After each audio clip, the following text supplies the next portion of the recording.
네, 우리 그러면 말씀 함께 나누도록 하겠습니다. 오늘 함께 나누실 말씀은 열왕기하 19장 14절에서 19절까지 말씀입니다.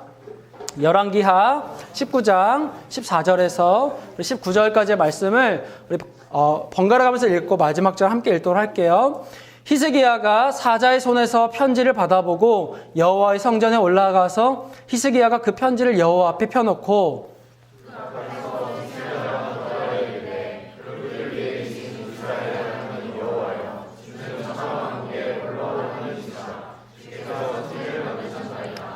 여호와여 귀를 기울여 들으소서. 여호와여 눈을 떠서 보시옵소서. 사내립이 살아계신 하나님을 비방하러 보낸 말을 들으시옵소서.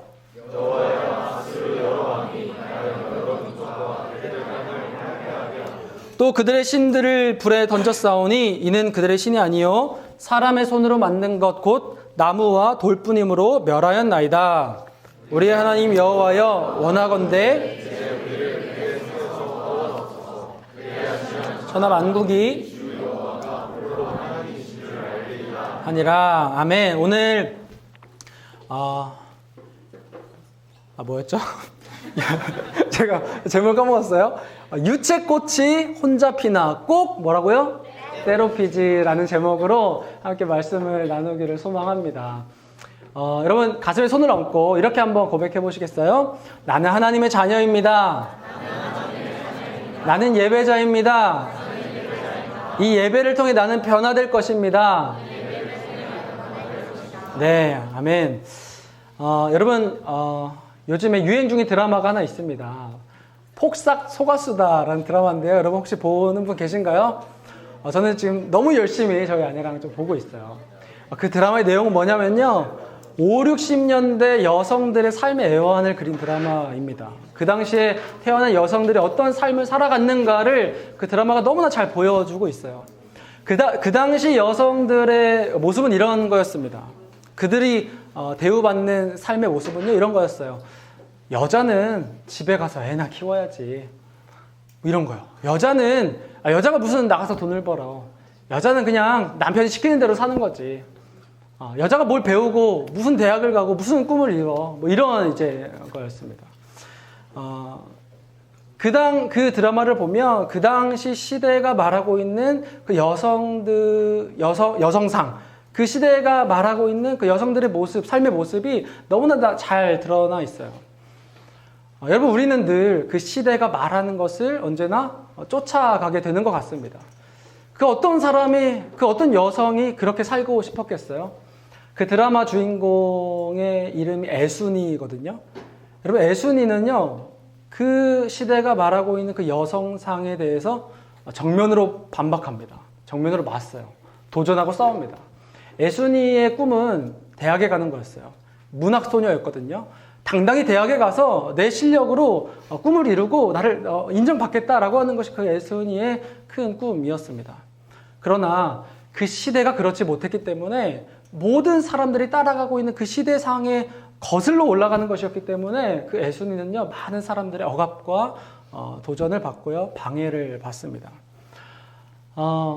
여러분, 세상은 언제나 강한 것을 따라가기를 원하는 것 같아요. 다시 말하면 시대가 말하고 있는 그 강한 것에 강한 그 시대의 흐름에 나를 내맡긴다라고 하는 거죠. 모든 사람이 그렇습니다. 여러분, 5, 60년대 여성상이 그렇다고 한다면 조금 시간이 지나서 한 90년대로 한번 가볼까요? 여러분, 90년대의 특징이 뭡니까? 90년대의 젊은이들을 우리가 X세대라고 하는데 알고 있나요? 여러분, X세대를 지나오신 분들을 보게 되면 우리가 가끔 가다가 TV를 보면 그 당시에 했던 그 뉴스들을 이제 보여줄 때가 있거든요. 보면요, 그 X세대의 특징은 개성입니다. 개성. 나만의 개성. 나만의 그 자기 표현. 그 기성세대가 말하고 있는 그 어떤 전통적인 그 삶의 양식이나 방식을 나는 쫓아가지 않겠다. 나는 내 있는 모습 그대로를 보여주겠다. 이런 것들을 마음껏 표현하는 시대가 바로 그 X세대였습니다. 그래서 그 당시를 보면요, 굉장히 그 젊은 사람들이 특이한 옷을 입고 특이한 헤어스타일을 하고 특이한 말을 하면서 특이하게 살아가는 것을 우리는 볼 수가 있어요. 90년대는 그랬고요. 여러분 요즘은 어떻습니까? 요즘 어떤 세대죠? MZ세대 아닙니까? MZ세대? 저와 여러분이 속한 시대를 가리켜서 우리는 MZ세대라고 합니다. 예, 저도요. 저도 물론 MZ세대입니다, 여러분. 여러분, MZ세대, 우리 이 세대가 말하고 있는 것은 뭐예요? 여러분, 오늘날은요, 내가 중요해진 것 같아요. 나 중심적으로 살아가는 것 같습니다. 그래서요, 어떤 조직에 나라는 사람이 규정되는 것을 굉장히 거부합니다. 어떤 위계 질서가 아니라 어떤 조직 안에서의 나의 모습이 아니라 수평적인 구조를 원하죠. 나 있는 모습 그대로가 존중받기를 원하죠. 강요받는 것이 아니라 내 선택이 그렇게 존중받는 것을 원하는 시대가 바로 오늘날 이 시대라고 하는 거예요. 많은 사람들이 이 시대의 흐름을 따라가고 있습니다. 여러분 요즘에 1인 가구의 숫자가 엄청나게 늘어나고 있는 거 알고 계세요? 제가 설교를 준비하면서 좀 찾아보니까 지금 오늘날 1인 가구의 숫자가 800만에 육박한다고 합니다. 여러분 엄청난 숫자 아니에요? 오늘 대한민국의 인구가 거의 5천만 조금 넘잖아요. 800만이 1인 가구래요. 점점 더 자기중심적으로 개인화가 되어가는 것이 오늘 이 시대의 모습이고 그 시대의 상을 모든 사람들이 따라가려고 한다는 것이죠. 오늘 우리가 읽은 이 말씀에 보니까요. 아수르라고 하는 나라가 나옵니다. 여러분 이 아수르가요. 바로 그런 나라였어요. 굉장히 강력한 나라였습니다. 이미 모든 나라들이요. 이 아수르라고 하는 나라에 굴복했어요. 항복했습니다. 이 아수르는 그 당시 메소포타미아 문명의 패권을 쥐고 있었던 거대 제국이었습니다. 그 어떤 나라도 감히 이 아수르를 거슬러서 덤비지 못하고 말하지 못하는 그런 시대였습니다. 모든 나라가 아수르에 굴복하는 거죠. 그런 시대 속에서 이 아수르는 이 남유다, 히스기야가 왕으로 있던 이 남유다까지 침략하기 시작합니다. 이 남유다의 입장에서요, 굉장히 두려운 거예요. 그 남유다 바로 위에 있던 나라가 여러분 어떤 나라인지 아세요?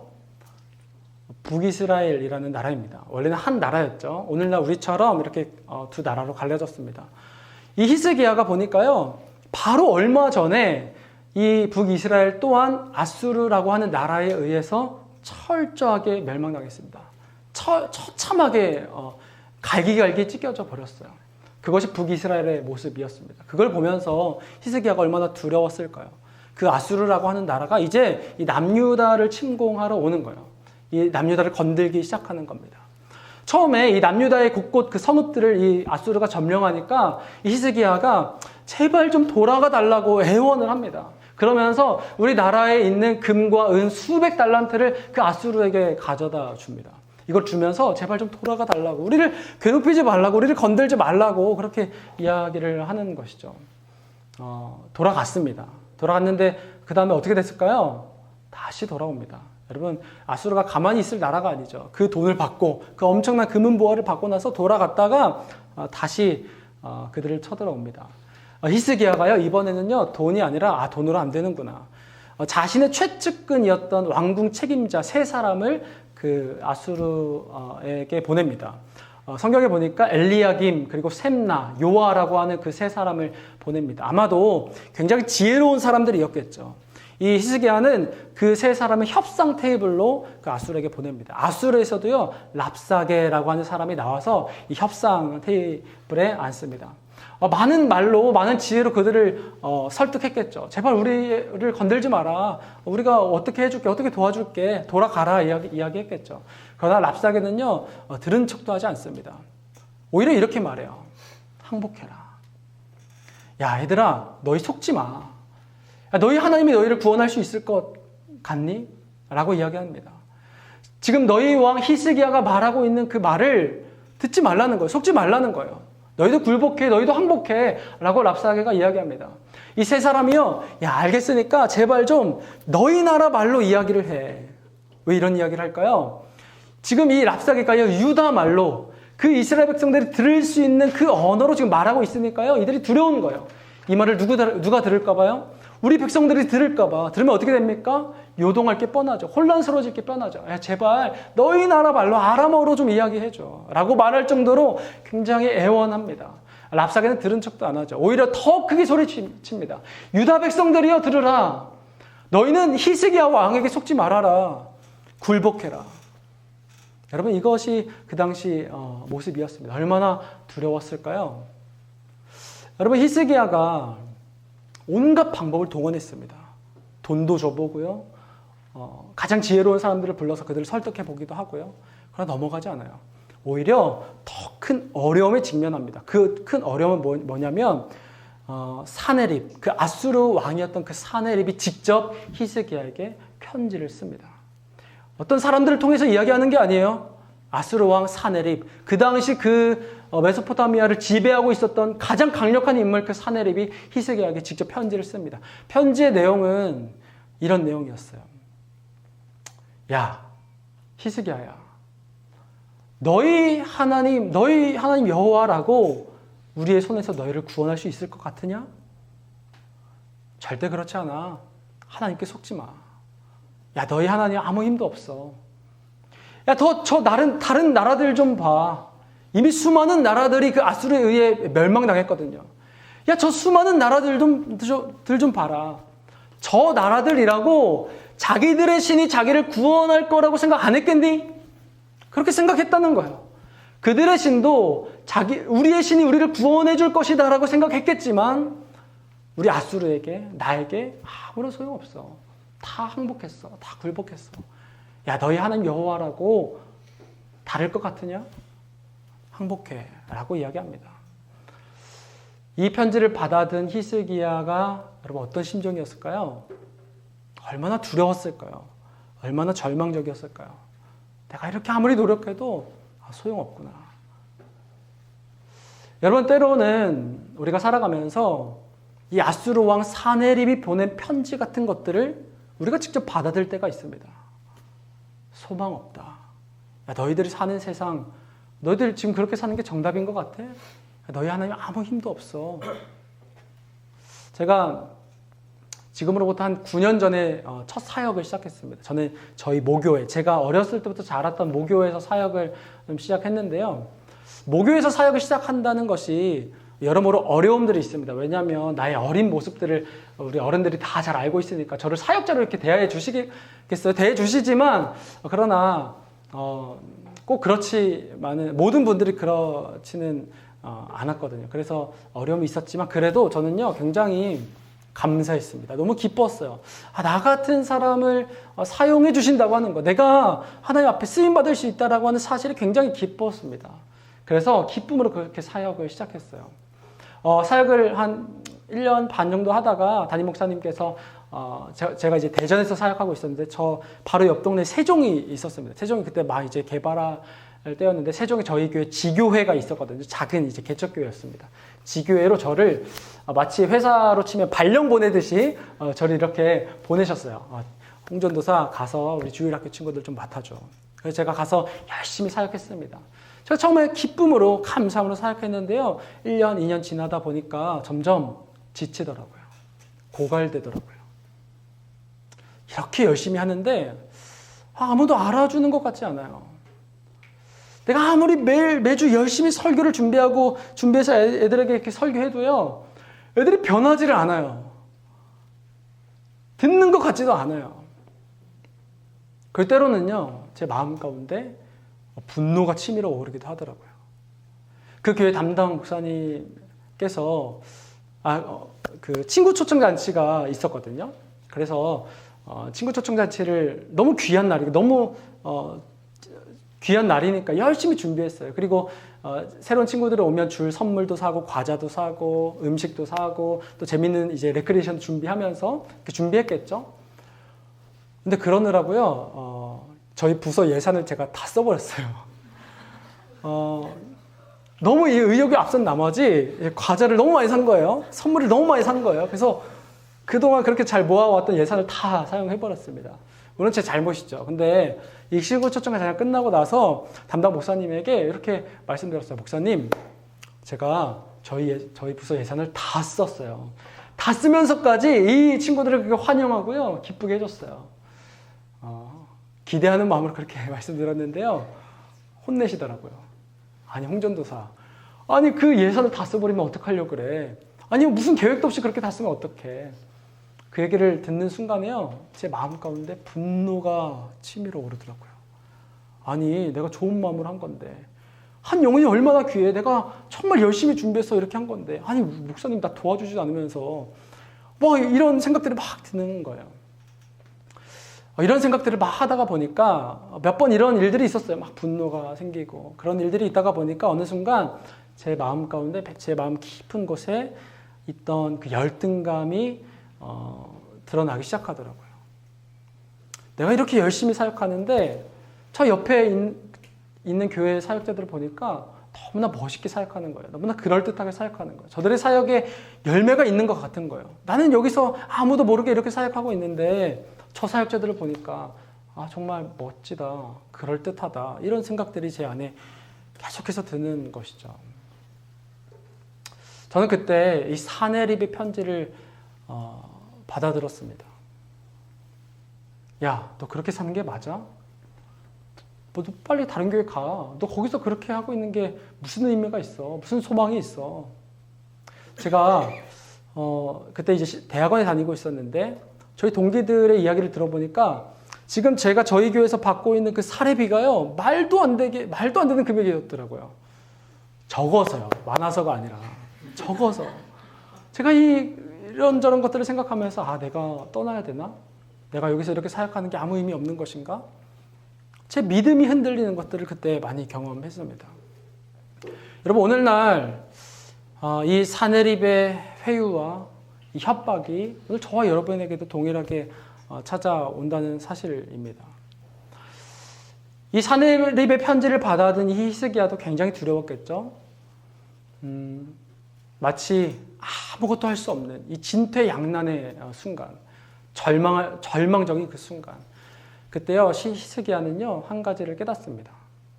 그 전에 히스기야가 했던 노력들이 무엇입니까? 그들에게 돈을 주고 지혜 있는 사람을 불러서 설득하고 히스기야가 그 순간에 한 가지를 깨닫는 것 같아요. 어떻게 이 상황을 해결할 수 있을까? 오늘 우리가 읽은 말씀 14절과 15절에 보니까요 이렇게 기록이 되어 있습니다. 히스기야가 사자의 손에서 편지를 받아보고 여호와의 성전에 올라가서 히스기야가 그 편지를 여호와 앞에 펴놓고 그 앞에서 히스기야가 어떻게 했다고요? 기도하여 이르되. 여러분 히스기야가요 하나님 앞에 엎드리기 시작합니다. 기도하기 시작해요. 여러분 그동안 히스기야는 이렇게 이 상황을 해결하려고 하지 않았거든요. 인간적인 방법으로 그 상황을 해결하려고 했거든요. 그 사내립의 편지를 받아들고 나서 하나님께 기도하기 시작합니다. 엎드리기 시작합니다. 기도의 내용은 이런 거예요. 하나님은 위대하지 않으십니까? 오늘 우리가 찬양했죠. 위대하신 왕 중의 왕이 아니십니까? 빛나는 왕이 아니십니까? 천하 만국에 홀로 계신 주님이 아니십니까? 왕이 아니십니까? 그런데 어떻게 이 사내립의 이 모욕과 멸시를 그냥 듣고 계실 수가 있습니까? 하나님, 사내립이 말하고 있는 저 말을 좀 들으십시오. 눈을 떠서 좀 보시고 귀를 열어서 좀 들으십시오.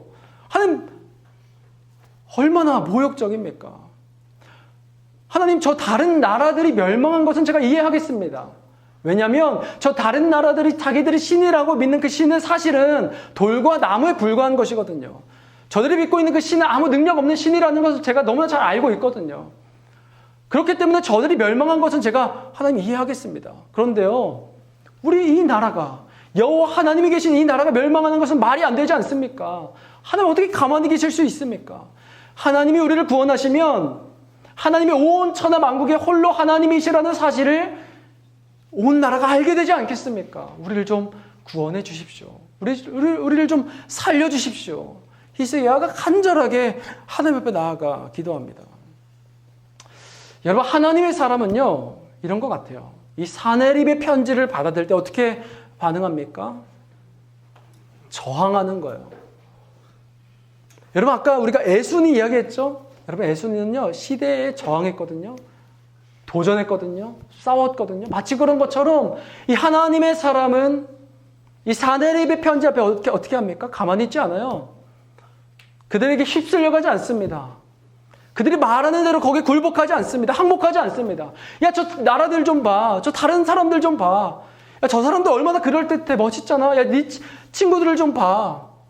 너 언제까지 그렇게 살 거야? 라고 말하고 있는 그 세상의 그 편지 앞에, 사내립의 편지 앞에 여러분 하나님의 사람 어떻게 반응한다고요? 저항한다고요. 기도한다고요. 그 편지를 가지고요. 여호와의 성전으로 올라가. 14절 그렇게 말하죠. 여호와의 성전으로 올라가 그 편지를 펴놓는 거예요. 하나님 이것 좀 보세요. 이 편지를 좀 보세요. 하나님 우리를 구원해 주셔야 돼요. 저항하는 거예요. 기도하며 하나님 앞에 엎드리며 나아가는 것이 하나님의 사람들의 모습이라고 하는 것이죠. 제가 그 모교회 사역이 마쳐갈 때쯤에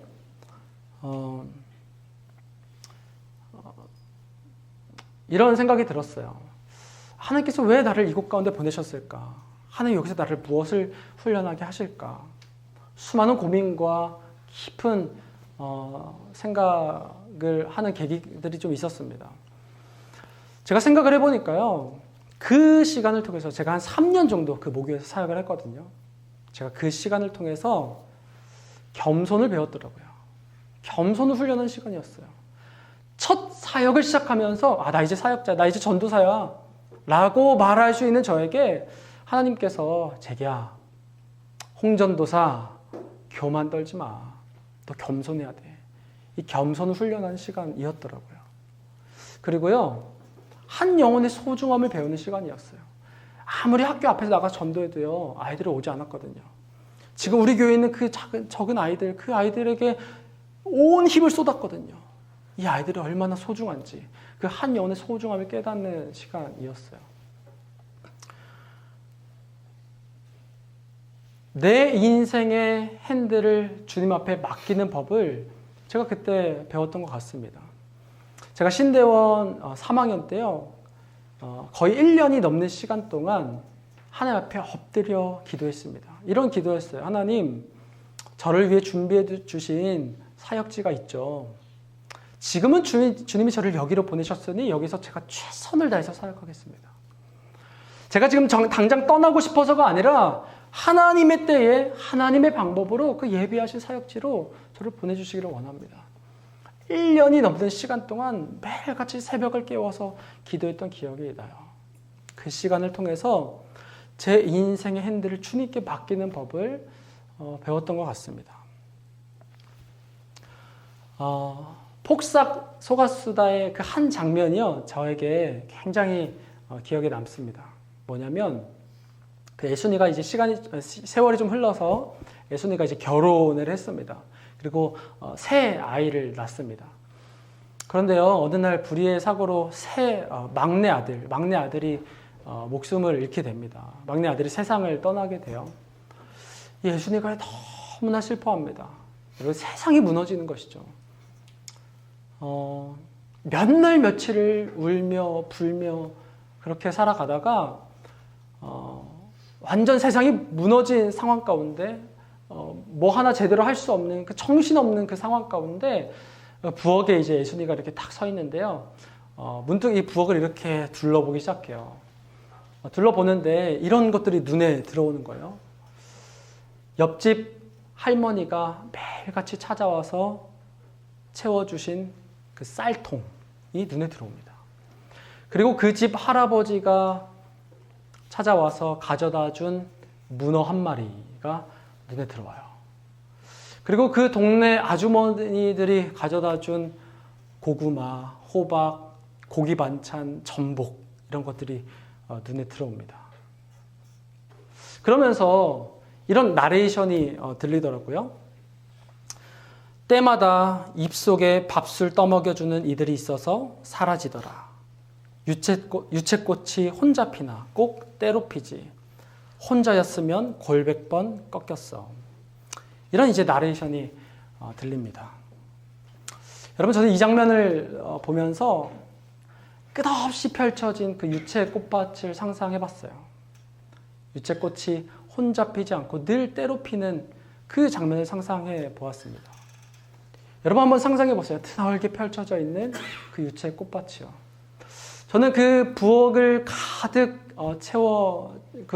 채워진 그 부엌을 보면서 마치 우리의 인생 가운데 조금의 그 틈도 허락치 않으시고 가득히 충만케 임재하신 그 성령 하나님을 보았던 것 같습니다. 여러분, 때로는 우리가 살아가면서 왜 하나님께서 나를 이렇게 홀로 두시나 외롭게 느껴질 때가 참 많이 있는 것 같습니다. 하나님 정말 나를 보고 계신가? 나의 인생을 신경 쓰고 계신가? 나의 인생을 책임지고 계신가? 때로는 세상이 말하는 그 사내립의 편지 앞에, 세상의 그 속삭임 앞에 하나님이 계시다면 왜 나를 이렇게 홀로 두시는 건가? 왜 이렇게 소망 없게 나를 살게 하시는 건가? 마치 애순이가 그렇게 무너진 것처럼 그렇게 쓰러져 있는 우리의 모습을 볼 때가 너무나 많은 것이죠. 사랑하는 여러분, 그러나 오늘 하나님께서 저와 여러분의 곁에서 모든 것을 가득히 채우며 메우며 그렇게 함께하고 계신다는 사실을 여러분 우리가 잊지 않기를 간절히 소원합니다. 이 히스기야가요, 이후에 이렇게 하나님 앞에 엎드려 기도한 이후에 하나님이 일하심을 경험합니다. 이사야 선지자를 통해서 하나님의 말씀을 들어요. 열왕기하 19장 20절에 보니까 하나님께서 이렇게 말씀하세요. 히스기야야, 내가 너의 기도를 들었노라. 내가 너의 기도를 들었노라. 이렇게 말씀하세요. 하나님께서 히스기야의 모든 기도를 들으셨다는 거예요. 그리고 얼마 가지 않아 그 아수르의 모든 군대를 한 번에 치시는 장면이 나옵니다. 사랑하는 여러분, 오늘 우리의 삶 가운데 가득히 찾아오시며 우리 옆에서 하나님의 일을 행하시는 그 주님을 우리가 만나고 또 경험할 수 있게 되기를 간절히 소망합니다.